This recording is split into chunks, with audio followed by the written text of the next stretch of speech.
أعوذ بالله من الشيطان الرجيم. بسم الله الرحمن الرحيم. ألف لام ميم. ذلك الكتاب لا ريب فيه هدى للمتقين الذين يؤمنون بالغيب ويقيمون الصلاة ومما رزقناهم ينفقون والذين يؤمنون بما أنزل إليك وما أنزل من قبلك وبالآخرة هم يوقنون أولئك على هدى من ربهم وأولئك هم المفلحون. إن الذين كفروا سواء عليهم أأنذرتهم أم لم تنذرهم لا يؤمنون. ختم الله على قلوبهم وعلى سمعهم وعلى أبصارهم غشاوة ولهم عذاب عظيم. ومن الناس من يقول آمنا بالله وباليوم الآخر وما هم بمؤمنين يخادعون الله والذين آمنوا وما يخدعون إلا أنفسهم وما يشعرون. في قلوبهم مرض فزادهم الله مرضا ولهم عذاب أليم بما كانوا يكذبون. وإذا قيل لهم لا تفسدوا في الأرض قالوا إنما نحن مصلحون ألا إنهم هم المفسدون ولكن لا يشعرون. وإذا قيل لهم آمنوا كما آمن الناس قالوا أنؤمن كما آمن السفهاء ألا إنهم هم السفهاء ولكن لا يعلمون. وإذا لقوا الذين آمنوا قالوا آمنا وإذا خلوا إلى شياطينهم قالوا إنا معكم إنما نحن مستهزئون. الله يستهزئ بهم ويمدهم في طغيانهم يعمهون. أولئك الذين اشتروا الضلالة بالهدى فما ربحت تجارتهم وما كانوا مهتدين. مثلهم كمثل الذي استوقد نارا فلما أضاءت ما حوله ذهب الله بنورهم وتركهم في ظلمات لا يبصرون. صم بكم عمي فهم لا يرجعون. أو كصيب من السماء فيه ظلمات ورعد وبرق يجعلون أصابعهم في آذانهم من الصواعق حذر الموت والله محيط بالكافرين. يكاد البرق يخطف أبصارهم كلما أضاء لهم مشوا فيه وإذا أظلم عليهم قاموا ولو شاء الله لذهب بسمعهم وأبصارهم إن الله على كل شيء قدير. يا أيها الناس اعبدوا ربكم الذي خلقكم والذين من قبلكم لعلكم تتقون. الذي جعل لكم الأرض فراشا والسماء بناء وأنزل من السماء ماء فأخرج به من الثمرات رزقا لكم فلا تجعلوا لله أندادا وأنتم تعلمون. وإن كنتم في ريب مما نزلنا على عبدنا فأتوا بسورة من مثله وادعوا شهداءكم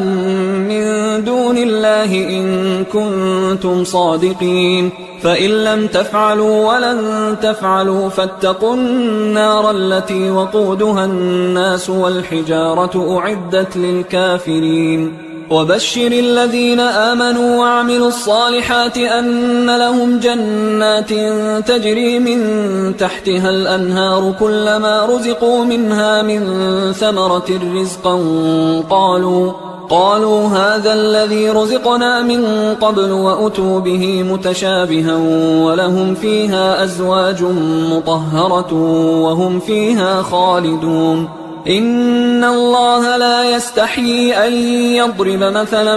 ما بعوضة فما فوقها فأما الذين آمنوا فيعلمون أنه الحق من ربهم، وأما الذين كفروا فيقولون ماذا أراد الله بهذا مثلا يضل به كثيرا ويهدي به كثيرا وما يضل به إلا الفاسقين الذين ينقضون عهد الله من بعد ميثاقه ويقطعون ما أمر الله به أن يوصل ويفسدون في الأرض،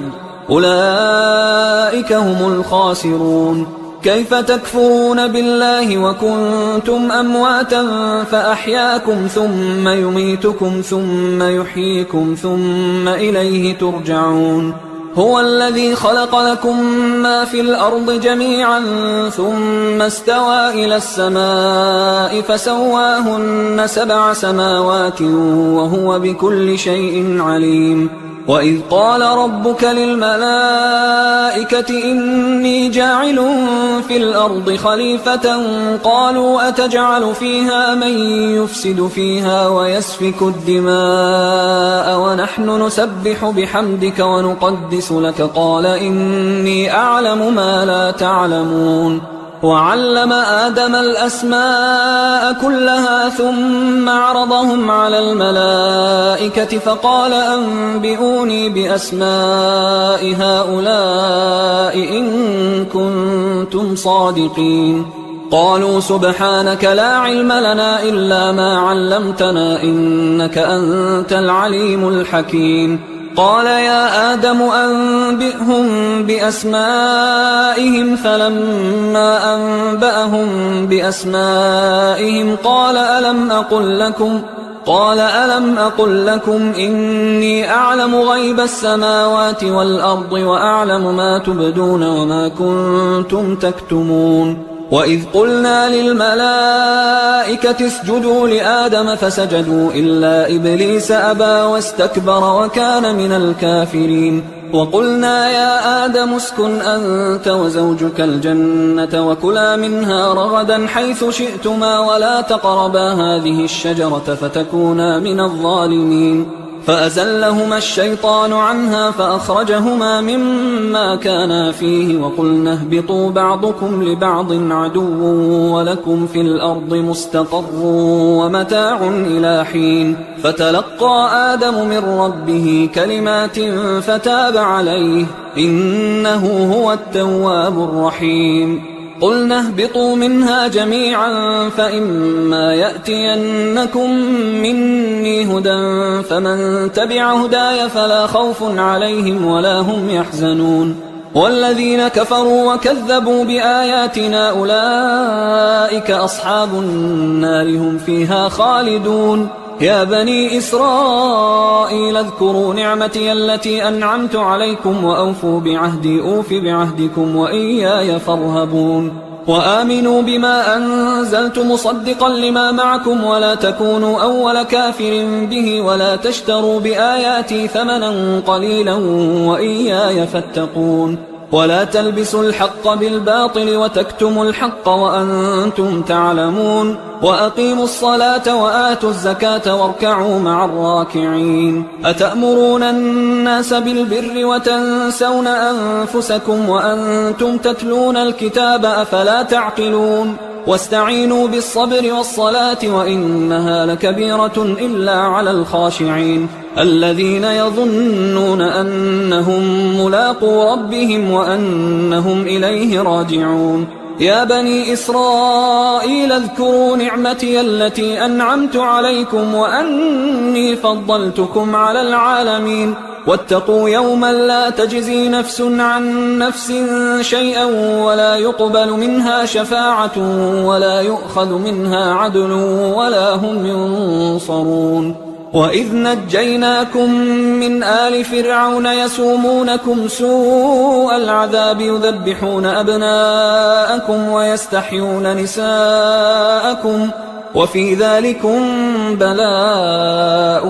من ربكم عظيم. وإذ فرقنا بكم البحر فأنجيناكم وأغرقنا آل فرعون وأنتم تنظرون. وإذ واعدنا موسى 40 ليلة ثم اتخذتم العجل من بعده وأنتم ظالمون. ثم عفونا عنكم من بعد ذلك لعلكم تشكرون وإذ آتينا موسى الكتاب والفرقان لعلكم تهتدون وإذ قال موسى لقومه يا قوم إنكم ظلمتم أنفسكم باتخاذكم العجل فتوبوا إلى بارئكم فاقتلوا أنفسكم ذلكم خير لكم عند بارئكم فتاب عليكم إنه هو التواب الرحيم وإذ قلتم يا موسى لن نؤمن لك حتى نرى الله جهرة فأخذتكم الصاعقة وأنتم تنظرون ثم بعثناكم من بعد موتكم لعلكم تشكرون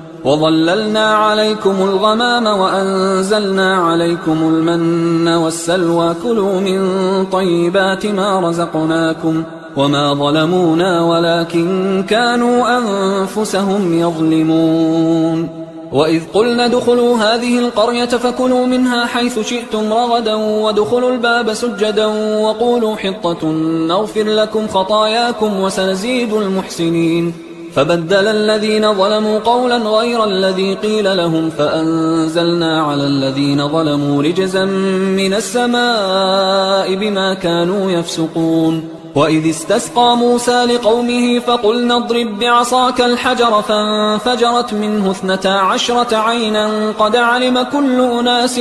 مشربهم كلوا واشربوا من رزق الله ولا تعثوا في الأرض مفسدين وإذ قلتم يا موسى لن نصبر على طعام واحد فادع لنا ربك يخرج لنا مما تنبت الأرض من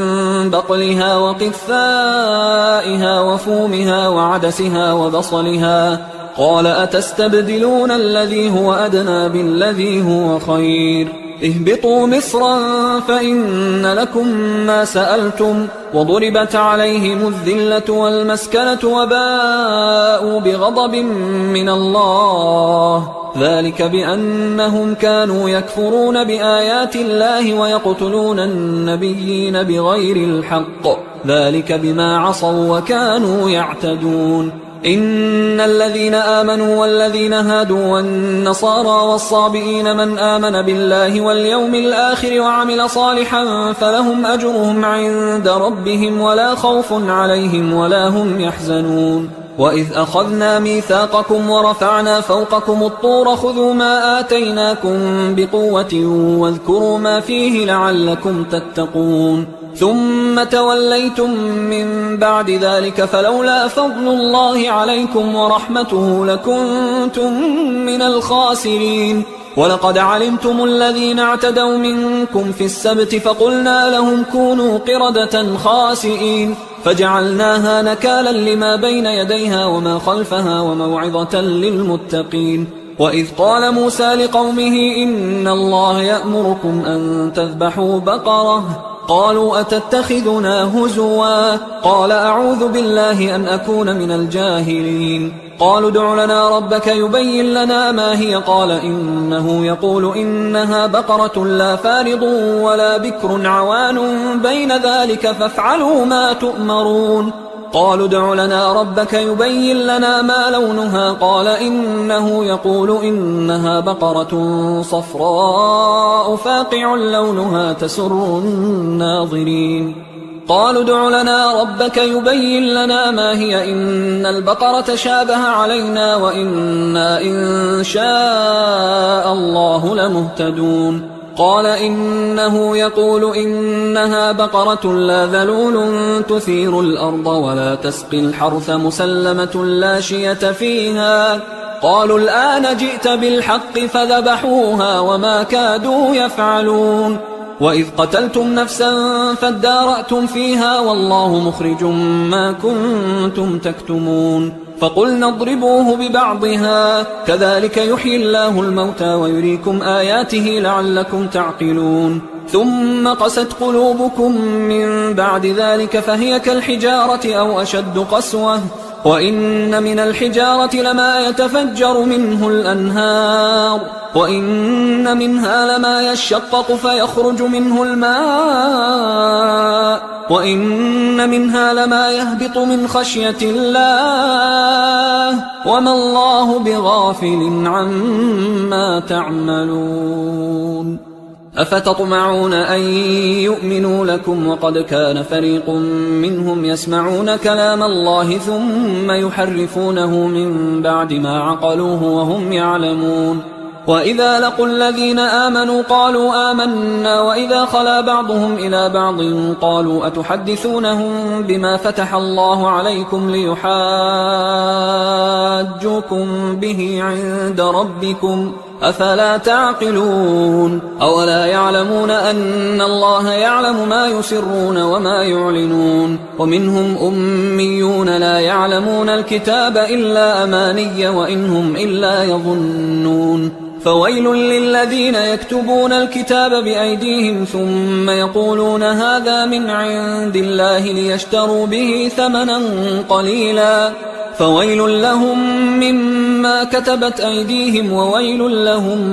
مما يكسبون وقالوا لن تمسنا النار إلا أياما معدودة قل أتخذتم عند الله عهدا فلن يخلف الله عهده أم تقولون على الله ما لا تعلمون بلى من كسب سيئة وأحاطت به خطيئته فأولئك أصحاب النار هم فيها خالدون والذين آمنوا وعملوا الصالحات أولئك أصحاب الجنة هم فيها خالدون وإذ أخذنا ميثاق بني إسرائيل لا تعبدون إلا الله وبالوالدين إحسانا وذي القربى واليتامى والمساكين وقولوا للناس حسنا وأقيموا الصلاة وآتوا الزكاة ثم توليتم إلا قليلا منكم وأنتم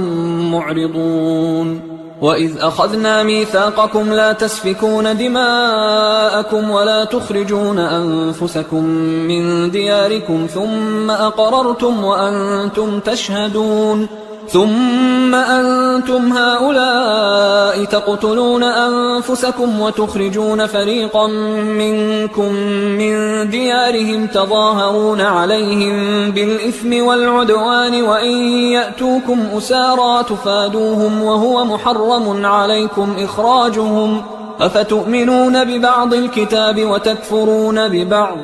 فما جزاء من يفعل ذلك منكم إلا خزي في الحياة الدنيا ويوم القيامة يردون إلى أشد العذاب وما الله بغافل عما تعملون أولئك الذين اشتروا الحياة الدنيا بالآخرة فلا يخفف عنهم العذاب ولا هم ينصرون ولقد آتينا موسى الكتاب وقفينا من بعده بالرسل وآتينا عيسى ابن مريم البينات وأيدناه بروح القدس أفكلما جاءكم رسول بما لا تهوى أنفسكم استكبرتم ففريقا كذبتم وفريقا تقتلون وقالوا قلوبنا غلف بل لعنهم الله بكفرهم فقليلا ما يؤمنون ولما جاءهم كتاب من عند الله مصدق لما معهم وكانوا من قبل يستفتحون على الذين كفروا فلما جاءهم ما عرفوا كفروا به فلعنة الله على الكافرين بئس ما اشتروا به أنفسهم أن يكفروا بما أنزل الله بغيا أن ينزل الله من فضله على من يشاء من عباده فباءوا بغضب على غضب وللكافرين عذاب مهين وإذا قيل لهم آمنوا بما أنزل الله قالوا نؤمن بما أنزل علينا ويكفرون بما وراءه وهو الحق مصدقا لما معهم قل فلم تقتلون أنبياء الله من قبل إن كنتم مؤمنين ولقد جاءكم موسى بالبينات ثم اتخذتم العجل من بعده وأنتم ظالمون وإذ أخذنا ميثاقكم ورفعنا فوقكم الطور خذوا ما آتيناكم بقوة واسمعوا قالوا سمعنا وعصينا وأشربوا في قلوبهم العجل بكفرهم قل بئس ما يأمركم به إيمانكم إن كنتم مؤمنين قل إن كانت لكم الدار الآخرة عند الله خالصة من دون الناس فتمنوا الموت إن كنتم صادقين ولن يتمنوه أبدا بما قدمت أيديهم والله عليم بالظالمين ولتجدنهم أحرص الناس على حياة ومن الذين أشركوا يود أحدهم لو يعمر 1000 سنة وما هو بمزحزحه من العذاب أن يعمر والله بصير بما يعملون قل من كان عدوا لجبريل فإنه نزله على قلبك بإذن الله مصدقا لما بين يديه وهدى وبشرى للمؤمنين من كان عدوا لله وملائكته ورسله وجبريل وميكال فإن الله عدو للكافرين ولقد أنزلنا إليك آيات بينات وما يكفر بها إلا الفاسقون أو كلما عاهدوا عهدا نبذه فريق منهم بل أكثرهم لا يؤمنون ولما جاءهم رسول من عند الله مصدق لما معهم نبذ فريق من الذين أوتوا الكتاب كتاب الله وراء ظهورهم كأنهم لا يعلمون واتبعوا ما تتلو الشياطين على ملك سليمان وما كفر سليمان ولكن الشياطين كفروا يعلمون الناس السحر وما أنزل على الملكين ببابل هاروت وماروت وما يعلمان من أحد حتى يقولا إنما نحن فتنة فلا تكفر فيتعلمون منهما ما يفرقون به بين المرء وزوجه وما هم بضارين به من أحد إلا بإذن الله ويتعلمون ما يضرهم ولا ينفعهم ولقد علموا لمن اشتراه ما له في الآخرة من خلاق ولبئس ما شروا به أنفسهم لو كانوا يعلمون ولو أنهم آمنوا واتقوا لمثوبة من عند الله خير لو كانوا يعلمون يا أيها الذين آمنوا لا تقولوا راعنا وقولوا انظرنا واسمعوا وللكافرين عذاب أليم ما يود الذين كفروا من أهل الكتاب ولا المشركين أن ينزل عليكم من خير من ربكم والله يختص برحمته من يشاء والله ذو الفضل العظيم ما ننسخ من آية أو ننسها نأت بخير منها أو مثلها ألم تعلم أن الله على كل شيء قدير ألم تعلم أن الله له ملك السماوات والأرض وما لكم من دون الله من ولي ولا نصير أم تريدون أن تسألوا رسولكم كما سئل موسى من قبل ومن يتبدل الكفر بالإيمان فقد ضل سواء السبيل ود كثير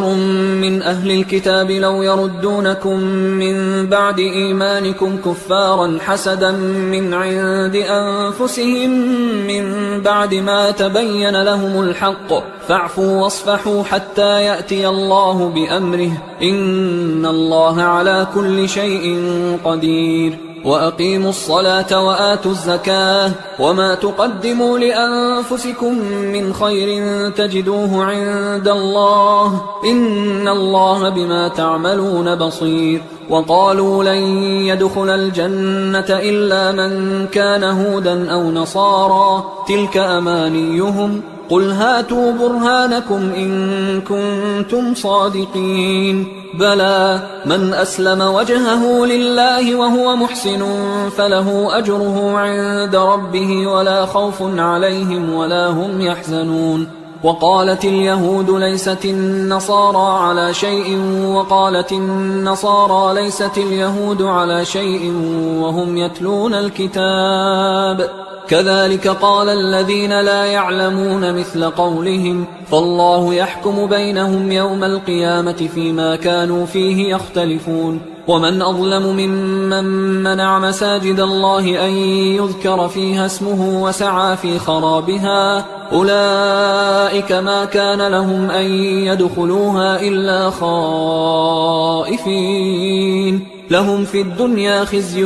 ولهم في الآخرة عذاب عظيم ولله المشرق والمغرب فأينما تولوا فثم وجه الله إن الله واسع عليم وقالوا اتخذ الله ولدا سبحانه بل له ما في السماوات والأرض كل له قانتون بديع السماوات والأرض وإذا قضى أمرا فإنما يقول له كن فيكون وقال الذين لا يعلمون لولا يكلمنا الله أو تأتينا آية كذلك قال الذين من قبلهم مثل قولهم تشابهت قلوبهم قد بينا الآيات لقوم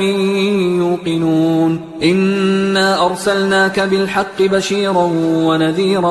ولا تسأل عن أصحاب الجحيم ولن ترضى عنك اليهود ولا النصارى حتى تتبع ملتهم قل إن هدى الله هو الهدى ولئن اتبعت أهواءهم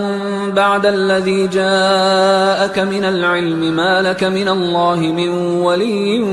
ولا نصير الذين آتيناهم الكتاب يتلونه حق تلاوته أولئك يؤمنون به ومن يكفر به فأولئك هم الخاسرون يا بني إسرائيل اذكروا نعمتي التي أنعمت عليكم وأني فضلتكم على العالمين واتقوا يوما لا تجزي نفس عن نفس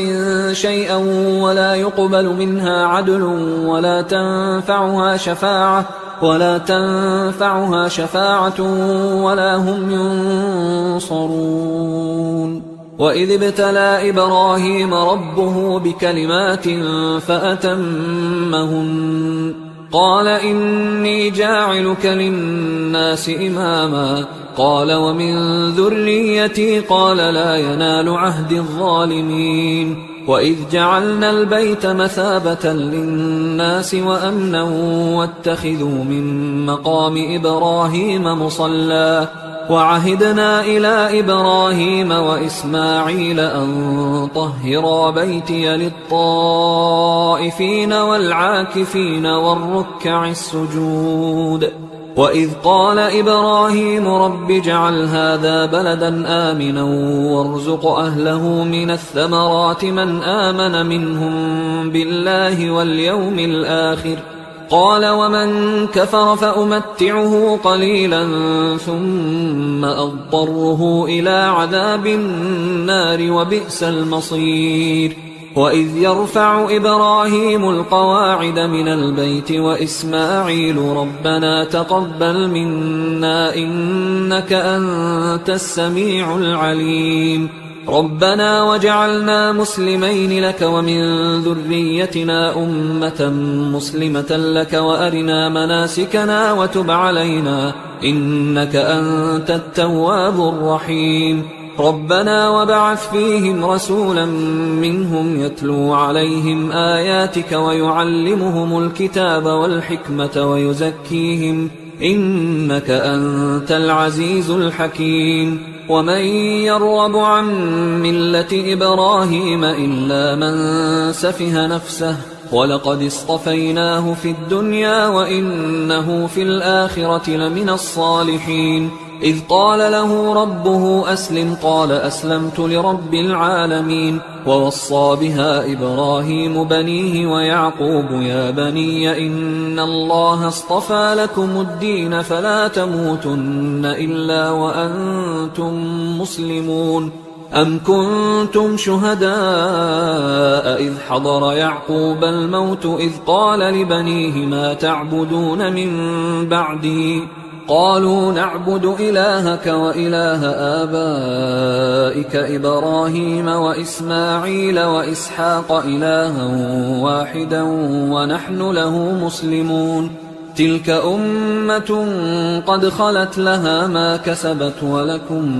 ما كسبتم ولا تسألون عما كانوا يعملون. وقالوا كونوا هودا أو نصارى تهتدوا قل بل ملة إبراهيم حنيفا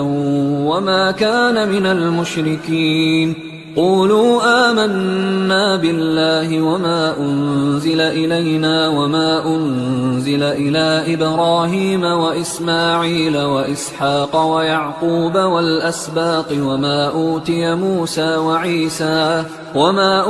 موسى وعيسى وما أوتي النبيون من ربهم لا نفرق بين أحد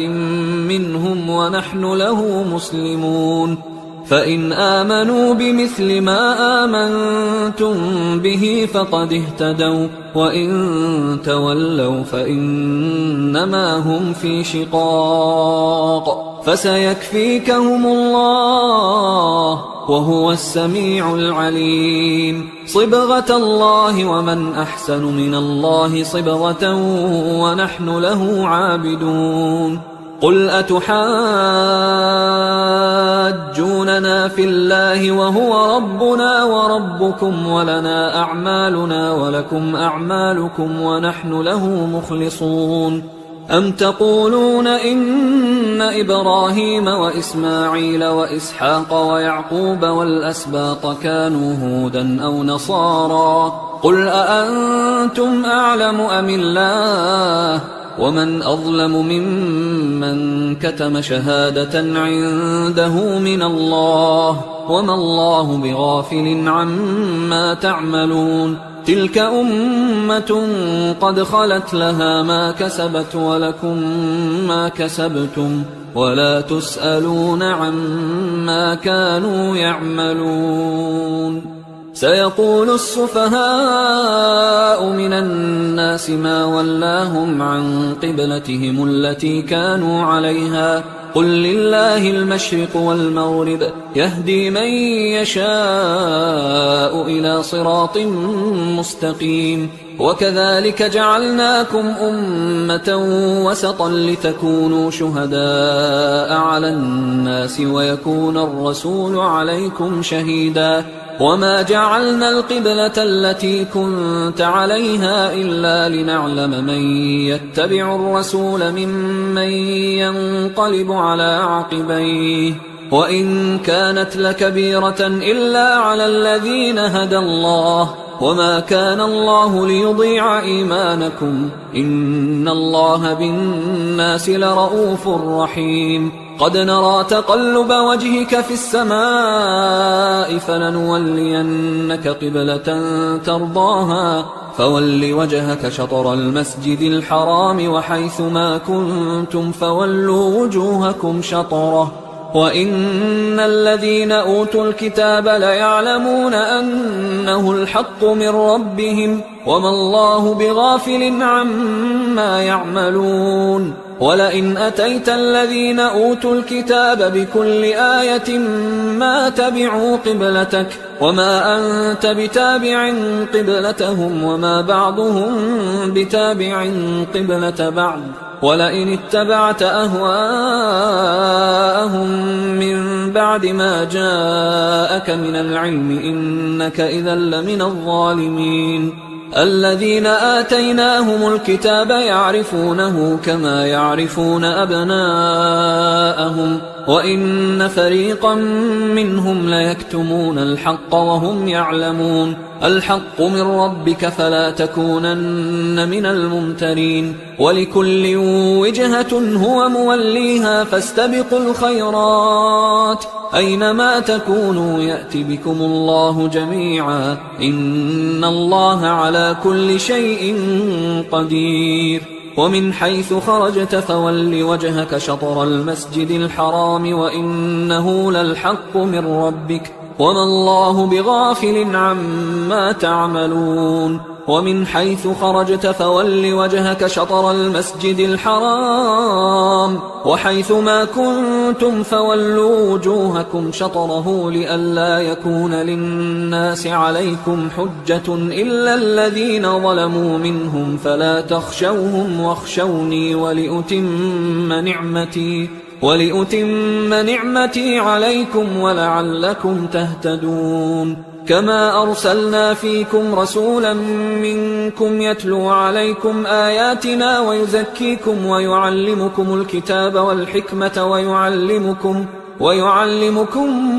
ما لم تكونوا تعلمون فاذكروني أذكركم واشكروا لي ولا تكفرون يا أيها الذين آمنوا استعينوا بالصبر والصلاة إن الله مع الصابرين ولا تقولوا لمن يقتل في سبيل الله أموات بل أحياء ولكن لا تشعرون ولنبلونكم بشيء من الخوف والجوع ونقص من الأموال والأنفس والثمرات وبشر الصابرين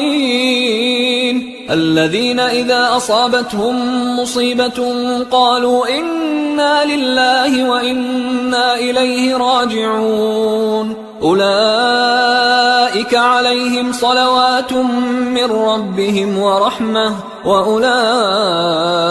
هم المهتدون إن الصفا والمروة من شعائر الله فمن حج البيت أو اعتمر فلا جناح عليه أن يطوف بهما ومن تطوع خيرا فإن الله شاكر عليم إن الذين يكتمون ما أنزلنا من البينات والهدى من بعد ما بيناه للناس في الكتاب أولئك يلعنهم الله ويلعنهم اللاعنون إلا الذين تابوا وأصلحوا وبينوا فأولئك أتوب عليهم وأنا التواب الرحيم إن الذين كفروا وماتوا وهم كفار أولئك عليهم لعنة الله والملائكة والناس أجمعين خالدين فيها لا يخفف عنهم العذاب ولا هم ينظرون وإلهكم إله واحد لا إله إلا هو الرحمن الرحيم إن في خلق السماوات والأرض واختلاف الليل والنهار والفلك التي تجري في البحر بما ينفع الناس وما أنزل الله من السماء من ماء فأحيا به الأرض بعد موتها وبث فيها من كل دابة وتصريف الرياح والسحاب المسخر بين السماء والأرض لآيات لقوم يعقلون ومن الناس من يتخذ من دون الله أندادا يحبونهم كحب الله والذين آمنوا أشد حبا لله ولو يرى الذين ظلموا إذ يرون العذاب أن القوة لله جميعا وأن الله شديد العذاب إذ تبرأ الذين اتبعوا من الذين اتبعوا ورأوا العذاب وتقطعت بهم الأسباب وقال الذين اتبعوا لو أن لنا كرة فنتبرأ منهم كما تبرأوا منا كذلك يريهم الله أعمالهم حسرات عليهم وما هم بخارجين من النار يا أيها الناس كلوا مما في الأرض حلالا طيبا ولا تتبعوا خطوات الشيطان إنه لكم عدو مبين إنما يأمركم بالسوء والفحشاء وأن تقولوا على الله ما لا تعلمون وإذا قيل لهم اتبعوا ما أنزل الله قالوا بل نتبع ما ألفينا عليه آباءنا أولو كان آباؤهم لا يعقلون شيئا ولا يهتدون ومثل الذين كفروا كمثل الذي ينعق بما لا يسمع إلا دعاء ونداء صم بكم عمي فهم لا يعقلون يا أيها الذين آمنوا كلوا من طيبات ما رزقناكم واشكروا لله إن كنتم إياه تعبدون إنما حرم عليكم الميتة والدم ولحم الخنزير وما أهل به لغير الله فمن اضطر غير باغ ولا عاد فلا إثم عليه إن الله غفور رحيم إن الذين يكتمون ما أنزل الله من الكتاب ويشترون به ثمنا قليلا أولئك ما يأكلون في بطونهم إلا النار ولا يكلمهم الله يوم القيامة ولا يزكيهم ولهم عذاب أليم أولئك الذين اشتروا الضلالة بالهدى والعذاب بالمغفرة فما أصبرهم على النار ذلك بأن الله نزل الكتاب بالحق وإن الذين اختلفوا في الكتاب لفي شقاق بعيد ليس البر أن تولوا وجوهكم قبل المشرق والمغرب ولكن البر من آمن بالله واليوم الآخر والملائكة والكتاب والنبيين وآتى المال على حبه ذوي القربى واليتامى والمساكين وابن السبيل والسائلين وفي الرقاب وأقام الصلاة وآتى الزكاة والموفون بعهدهم إذا عاهدوا والصابرين في البأساء والضراء وحين البأس أولئك الذين صدقوا وأولئك هم المتقون يا أيها الذين آمنوا كتب عليكم القصاص في القتلى الحر بالحر والعبد بالعبد والأنثى بالأنثى فمن عفي له من أخيه شيء فاتباع بالمعروف وأداء إليه بإحسان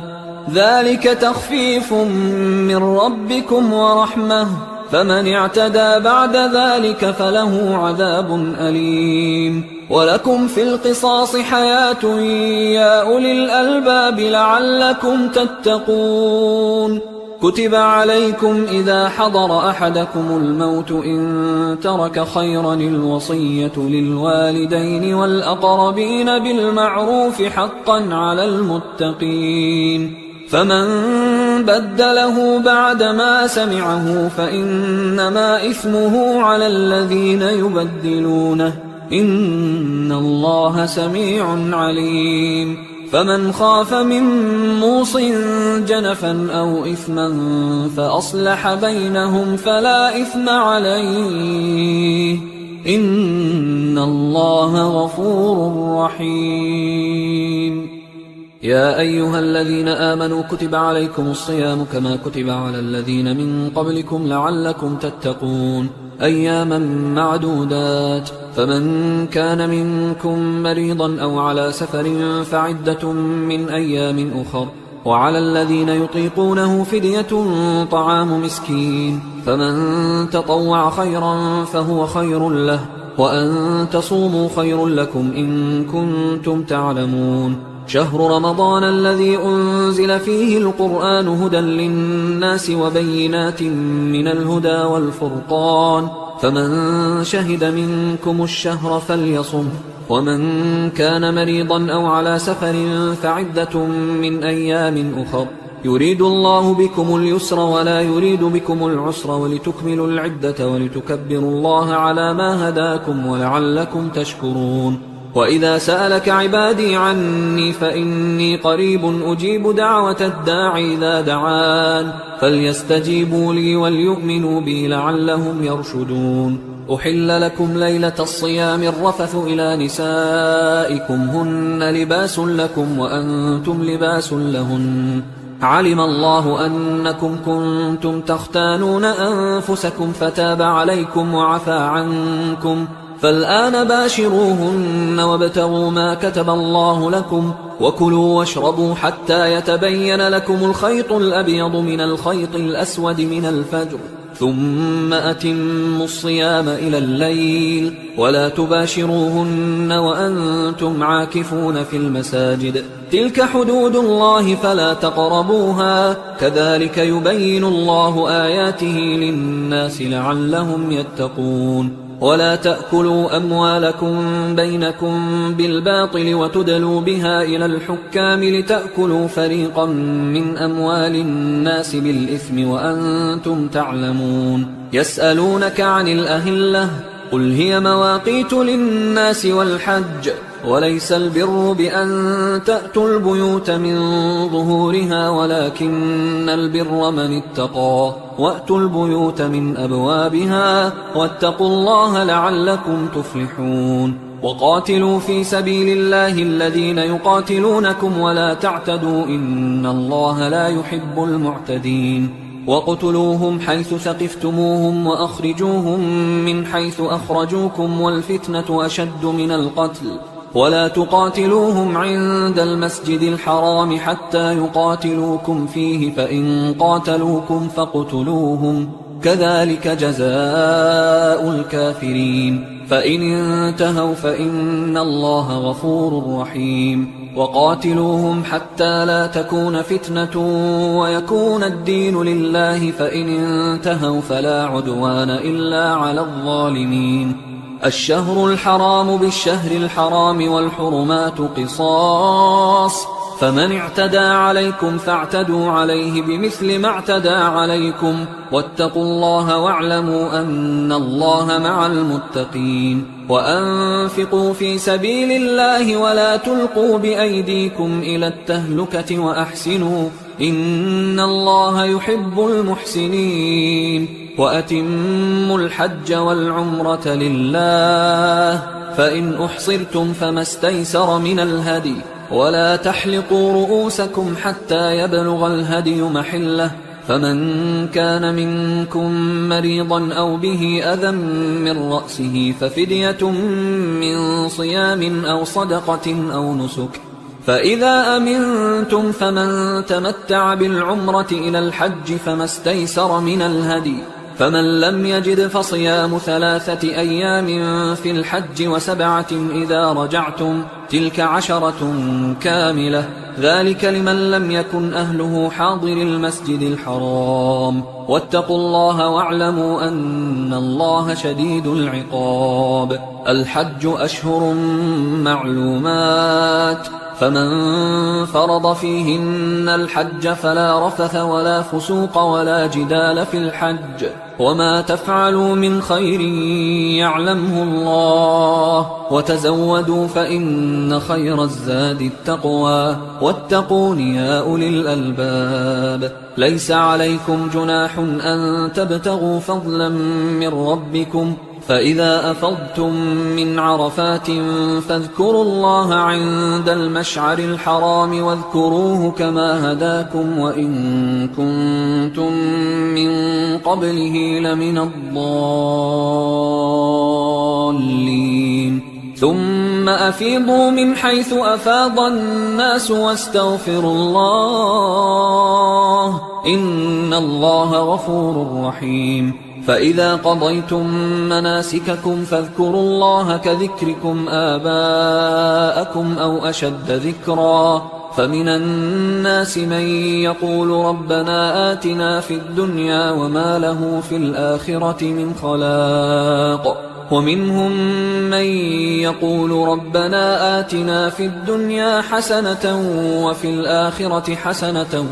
وقنا عذاب النار. أولئك لهم نصيب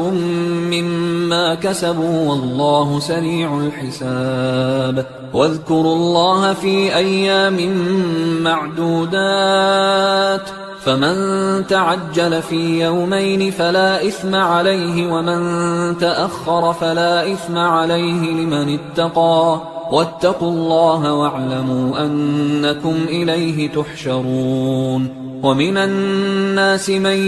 يعجبك قوله في الحياة الدنيا ويشهد الله على ما في قلبه وهو ألد الخصام. وإذا تولى سعى في الأرض ليفسد فيها ويهلك الحرث والنسل والله لا يحب الفساد. وإذا قيل له اتق الله أخذته العزة بالإثم فحسبه جهنم ولبئس المهاد. ومن الناس من يشري نفسه ابتغاء مرضات الله والله رؤوف بالعباد. يا أيها الذين آمنوا ادخلوا في السلم كافة ولا تتبعوا خطوات الشيطان إنه لكم عدو مبين. فإن زللتم من بعد ما جاءتكم البينات فاعلموا أن الله عزيز حكيم. هل ينظرون إلا أن يأتيهم الله في ظلل من الغمام والملائكة وقضي الأمر وإلى الله ترجع الأمور. سل بني إسرائيل كم آتيناهم من آية بينة ومن يبدل نعمة الله من بعد ما جاءته فإن الله شديد العقاب. زين للذين كفروا الحياة الدنيا ويسخرون من الذين آمنوا والذين اتقوا فوقهم يوم القيامة والله يرزق من يشاء بغير حساب. كان الناس أمة واحدة فبعث الله النبيين مبشرين ومنذرين وأنزل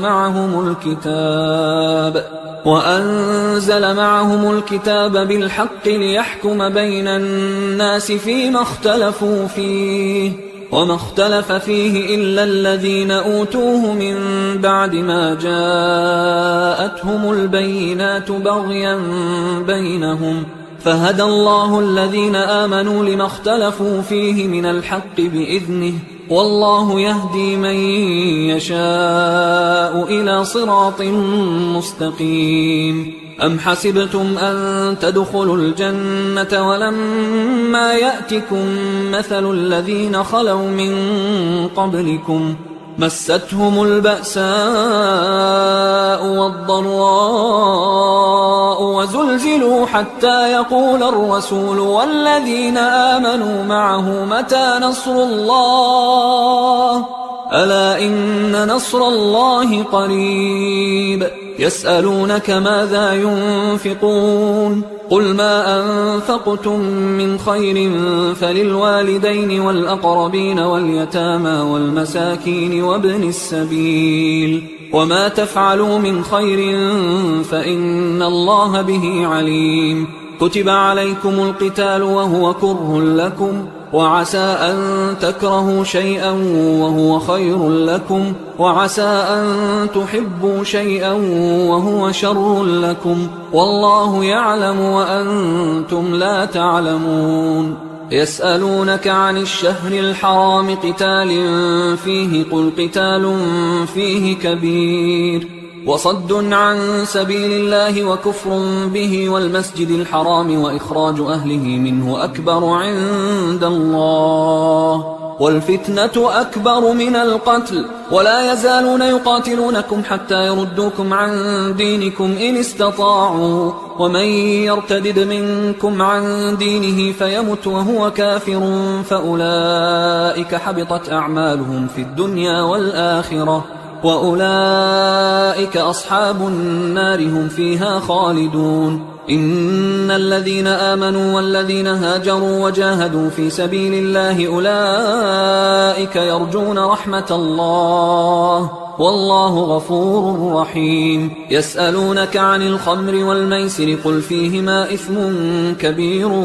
ومنافع للناس وإثمهما أكبر من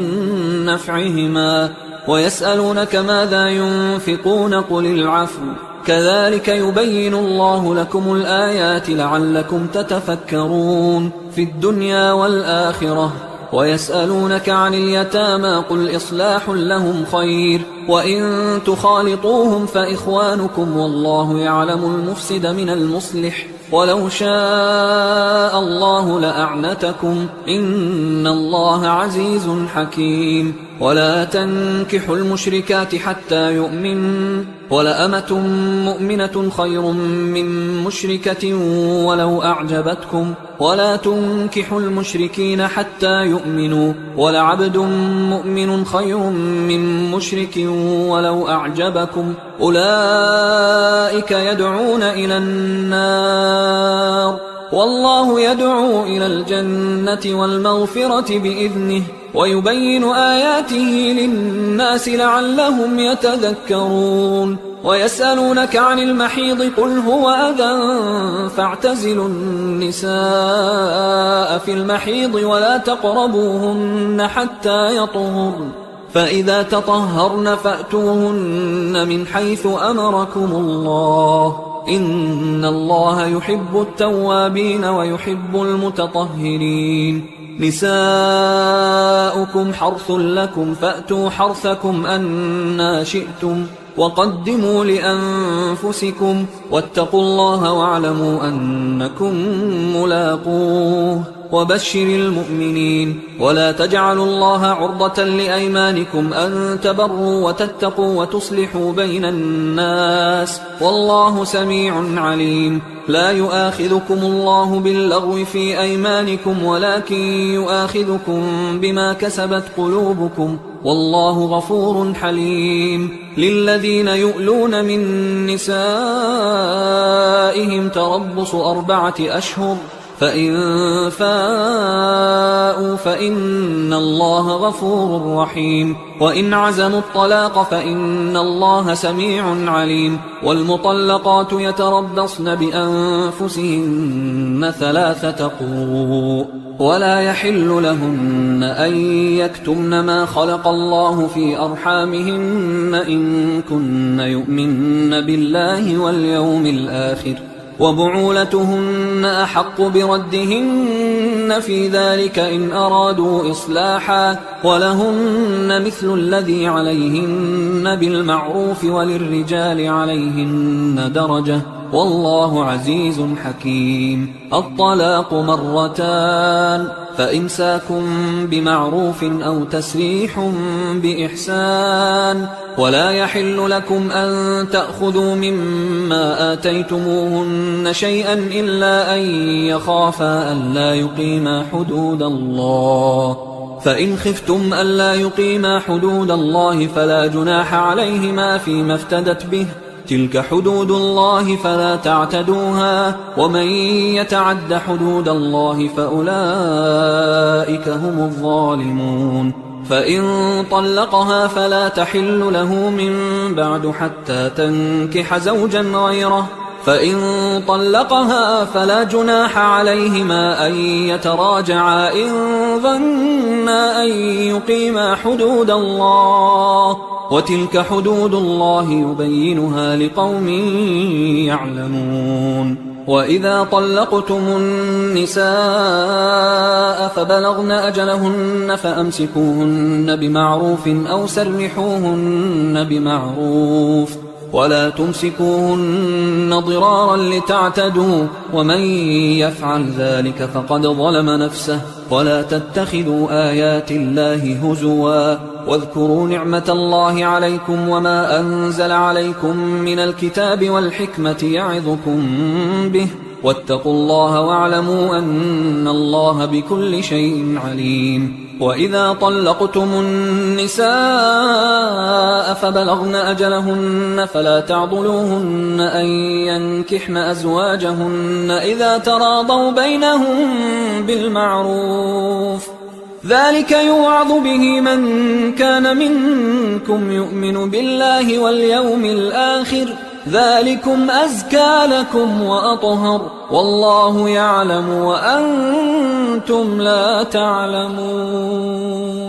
والوالدات يرضعن أولادهن حولين كاملين لمن أراد أن يتم الرضاعة وعلى المولود له رزقهن وكسوتهن بالمعروف لا تكلف نفس إلا وسعها لا تضار والدة بولدها ولا مولود له بولده وعلى الوارث مثل ذلك فإن أرادا فصالا عن تراض منهما وتشاور فلا جناح عليهما وإن أردتم أن تسترضعوا أولادكم فلا جناح عليكم إذا سلمتم ما آتيتم بالمعروف واتقوا الله واعلموا أن الله بما تعملون بصير والذين يتوفون منكم ويذرون أزواجا يتربصن بأنفسهن 4 أشهر وعشرا فإذا بلغن أجلهن فلا جناح عليكم فيما فعلن في أنفسهن بالمعروف والله بما تعملون خبير ولا جناح عليكم فيما عرضتم به من خطبة النساء أو أكننتم في أنفسكم علم الله أنكم ستذكرونهن ولكن لا تواعدوهن سرا إلا أن تقولوا قولا معروفا ولا تعزموا عقدة النكاح حتى يبلغ الكتاب أجله واعلموا أن الله يعلم ما في أنفسكم فاحذروه واعلموا أن الله غفور حليم لا جناح عليكم إن طلقتم النساء ما لم تمسوهن أو تفرضوا لهن فريضة ومتعوهن على الموسع قدره وعلى المقتر قدره متاعا بالمعروف حقا على المحسنين وإن طلقتموهن من قبل أن تمسوهن وقد فرضتم لهن فريضة فنصف ما فرضتم إلا أن يعفون أو يعفو الذي بيده عقدة النكاح وأن تعفوا أقرب للتقوى ولا تنسوا الفضل بينكم إن الله بما تعملون بصير حافظوا على الصلوات والصلاة الوسطى وقوموا لله قانتين فإن خفتم فرجالا أو ركبانا فإذا أمنتم فاذكروا الله كما علمكم ما لم تكونوا تعلمون والذين يتوفون منكم ويذرون أزواجا وصية لأزواجهم متاعا إلى الحول غير إخراج فإن خرجن فلا جناح عليكم فيما فعلن في أنفسهن من معروف والله عزيز حكيم وللمطلقات متاع بالمعروف حقا على المتقين كذلك يبين الله لكم آياته لعلكم تعقلون ألم تر إلى الذين خرجوا من ديارهم وهم ألوف حذر الموت فقال لهم الله موتوا ثم أحياهم إن الله لذو فضل على الناس ولكن أكثر الناس لا يشكرون وقاتلوا في سبيل الله واعلموا أن الله سميع عليم من ذا الذي يقرض الله قرضا حسنا فيضاعفه له أضعافا كثيرة والله يقبض ويبسط وإليه ترجعون ألم تر إلى الملأ من بني إسرائيل من بعد موسى إذ قالوا لنبي له مبعث لنا ملكا نقاتل في سبيل الله قال هل عسيتم إن كتب عليكم القتال ألا تقاتلوا قالوا وما لنا ألا نقاتل في سبيل الله وقد أخرجنا من ديارنا وأبنائنا فلما كتب عليهم القتال تولوا إلا قليلا منهم والله عليم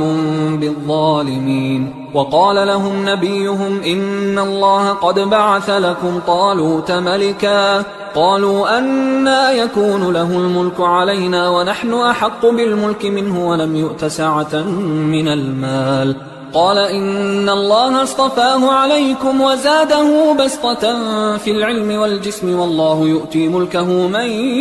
يشاء والله واسع عليم وقال لهم نبيهم إن آية ملكه أن يأتيكم التابوت فيه سكينة من ربكم وبقية مما ترك آل موسى وآل هارون تحمله الملائكة إن في ذلك لآية لكم إن كنتم مؤمنين فلما فصل طالوت بالجنود قال إن الله مبتليكم بنهر فمن شرب منه فليس مني ومن لم يطعمه فإنه مني إلا من اغترف غرفة بيده فشربوا منه إلا قليلا منهم فلما جاوزه هو والذين آمنوا معه قالوا لا طاقة لنا اليوم بجالوت وجنوده قال الذين يظنون أنهم ملاقوا الله كم من فئة قليلة غلبت فئة كثيرة بإذن الله والله مع الصابرين ولما برزوا لجالوت وجنوده قالوا ربنا أفرغ علينا صبرا وثبت أقدامنا وانصرنا على القوم الكافرين فهزموهم بإذن الله وقتل داود جالوت وآتاه الله الملك والحكمة وعلمه مما يشاء ولولا دفع الله الناس بعضهم ببعض لفسدت الأرض ولكن الله ذو فضل على العالمين تلك آيات الله نتلوها عليك بالحق وإنك لمن المرسلين تلك الرسل فضلنا بعضهم على بعض منهم من كلم الله ورفع بعضهم درجات وآتينا عيسى ابن مريم البينات وأيدناه بروح القدس ولو شاء الله ما اقتتل الذين من بعدهم من بعد ما جاءتهم البينات ولكن اختلفوا فمنهم من آمن ومنهم من كفر ولو شاء الله ما اقتتلوا ولكن الله يفعل ما يريد يا أيها الذين آمنوا أنفقوا مما رزقناكم من قبل أن يأتي يوم لا بيع فيه ولا خلة ولا شفاعة والكافرون هم الظالمون الله لا إله إلا هو الحي القيوم لا تأخذه سنة ولا نوم له ما في السماوات وما في الأرض من ذا الذي يشفع عنده إلا بإذنه يعلم ما بين أيديهم وما خلفهم ولا يحيطون بشيء من علمه إلا بما شاء وسع كرسيه السماوات والأرض ولا يؤوده حفظهما وهو العلي العظيم لا إكراه في الدين قد تبين الرشد من الغي فمن يكفر بالطاغوت ويؤمن بالله فقد استمسك بالعروة الوثقى لا انفصام لها والله سميع عليم الله ولي الذين آمنوا يخرجهم من الظلمات إلى النور والذين كفروا أولياؤهم الطاغوت يخرجونهم من النور إلى الظلمات أولئك أصحاب النار هم فيها خالدون ألم تر إلى الذي حاج حاج إبراهيم في ربه أن آتاه الله الملك إذ قال إبراهيم ربي الذي يحيي ويميت قال أنا أحيي وأميت قال إبراهيم فإن الله يأتي بالشمس من المشرق فأت بها من المغرب فبهت الذي كفر والله لا يهدي القوم الظالمين أو كالذي مر على قرية وهي خاوية على عروشها قال أنى يحيي هذه الله بعد موتها فأماته الله 100 عام ثم بعثه قال كم لبثت قال لبثت يوما أو بعض يوم قال بل لبثت 100 عام فانظر إلى طعامك وشرابك لم يتسنه وانظر إلى حمارك ولنجعلك آية للناس وانظر إلى العظام كيف ننشزها ثم نكسوها لحما فلما تبين له قال أعلم أن الله على كل شيء قدير وإذ قال إبراهيم رب أرني كيف تحيي الموتى قال أولم تؤمن قال بلى ولكن ليطمئن قلبي قال فخذ 4 من الطير فصرهن إليك ثم اجعل على كل جبل منهن جزءا ثم ادعهن يأتينك سعيا واعلم أن الله عزيز حكيم مثل الذين ينفقون أموالهم في سبيل الله كمثل حبة أنبتت 7 سنابل في كل سنبلة 100 حبة والله يضاعف لمن يشاء والله واسع عليم الذين ينفقون أموالهم في سبيل الله ثم لا يتبعون ما أنفقوا منا ولا أذى لهم أجرهم عند ربهم ولا خوف عليهم ولا هم يحزنون قول معروف ومغفرة خير من صدقة يتبعها أذى والله غني حليم يا أيها الذين آمنوا لا تبطلوا صدقاتكم بالمن والأذى كالذي ينفق ماله رئاء الناس ولا يؤمن بالله واليوم الآخر فمثله كمثل صفوان عليه تراب فأصابه وابل فتركه صلدا لا يقدرون على شيء مما كسبوا والله لا يهدي القوم الكافرين ومثل الذين ينفقون أموالهم ابتغاء مرضات الله وتثبيتا من أنفسهم كمثل جنة بربوة أصابها وابل فآتت أكلها ضعفين فإن لم يصبها وابل فطل والله بما تعملون بصير أيود أحدكم أن تكون له جنة من نخيل وأعناب تجري من تحتها الأنهار له فيها من كل الثمرات وأصابه الكبر وله ذرية ضعفاء فأصابها إعصار فيه نار فاحترقت كذلك يبين الله لكم الآيات لعلكم تتفكرون يا أيها الذين آمنوا أنفقوا من طيبات ما كسبتم ومما أخرجنا لكم من الأرض ولا تيمموا الخبيث منه تنفقون ولستم بآخذيه إلا أن تغمضوا فيه واعلموا أن الله غني حميد الشيطان يعدكم الفقر ويأمركم بالفحشاء والله يعدكم مغفرة منه وفضلا والله واسع عليم يؤتي الحكمة من يشاء ومن يؤت الحكمة فقد أوتي خيرا كثيرا وما يذكر إلا أولو الألباب وما أنفقتم من نفقة أو نذرتم من نذر فإن الله يعلمه وما للظالمين من أنصار إن تبدوا الصدقات فنعما هي وإن تخفوها وتؤتوها الفقراء فهو خير لكم ويكفر عنكم